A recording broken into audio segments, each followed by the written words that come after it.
欢迎各位来到我们这一期 Osmo Nano 的使用体验视频。那接下来我会分享一下我这段时间使用这台机器的一个感受。虽然大疆这个包装还是一如既往的简洁，但是该有的配件还是不少的。我们打开包装盒后可以看到有相机保护壳、帽夹、数据线、吸盘、磁吸挂件、图传屏幕，还有相机本体。相机本体有 64GB 跟 128GB， 那我拿到的这台是 128GB， 它的剩余实际可用还有 107GB。那如果你平时拍摄素材比较多的话，那我建议你选 128GB。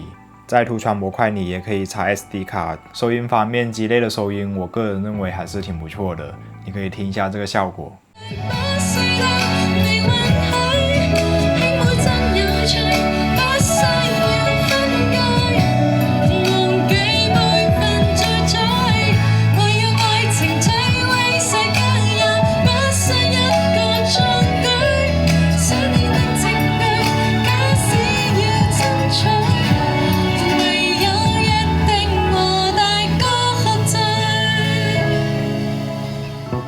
除了内置收音，我们也可以连接大疆的麦克风进行一个更高质量的收音，但是会占用信道。主相机跟图传模块一旦分开后就不能进行一个监看。数据的一个导出也需要相机跟图传模块正反接才能实现数据的读取。主体的相机有10米的一个防水，但是它的一个图传模块是只能防泼溅，所以要带下水的话要注意，不要把图传模块也带下去。大疆 Osmo Nano 这次采用的是与 S-N5 Pro 同款的 1.1/3英寸的传感器，理论上它的画质是跟 S-N5 Pro 是差不多的，但是它的市场角会比 S-N5 Pro 小一些。那这块传感器有 13.5 档的一个动态范围，即使关闭很大也能 hold 得住。那我给大家看一下那个直出的颜色是怎么样的。那现在是顺光的一个状态，那我们转过来背光。那在直出的时候，它的一个背光状态，其实它的高光保留也是挺好的。那我的人的脸的一个亮度跟背景的这个夕阳的一个亮度，其实在我这里屏幕看，其实都权衡得很好。这里我也跟 Pocket 3进行了一个对比，我们统一拍摄 D6M 4K 30帧。我个人是感觉1英寸的 Pocket 3动态范围要稍逊色于 Nano， 曝光的响应也要慢一些。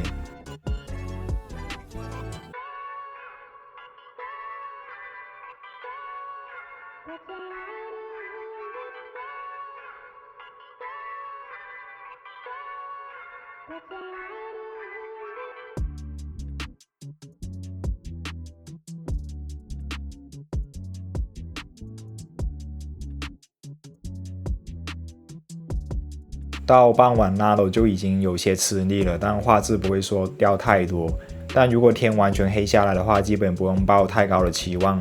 那打开夜景模式，那画质只能说一股塑料味吧，走起路来也会有出现一些抽动。虽然有拖影改善这个功能，但是看屏闪会失效。况且国内的人更喜欢拍摄30帧或者是60帧，那最佳的方案是拍摄25帧加开启拖影改善这个功能。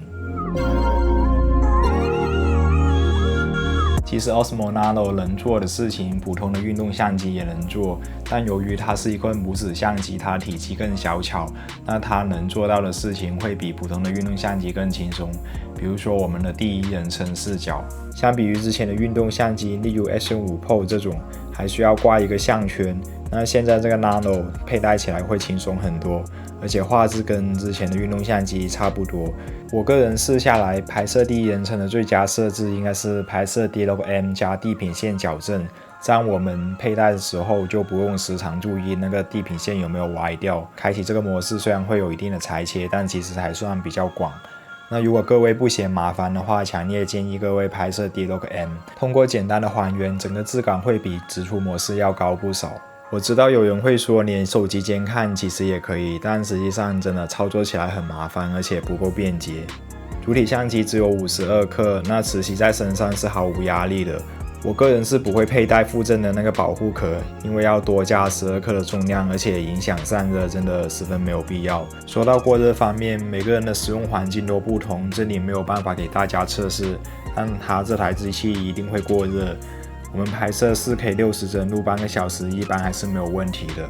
如果你要长时间录制，还是买它的大哥 S-N5 Pro 吧。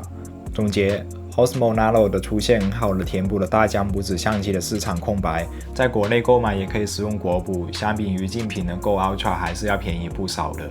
感觉大疆现在的产品线还是有点多，光是这种小相机就有 Nano、Action、Pocket 还有 Osmo 360。其实我也想知道各位是怎么选择的，欢迎在下方留言。那本期视频内容就到这里，我是财弟，我们下个视频再见，拜拜。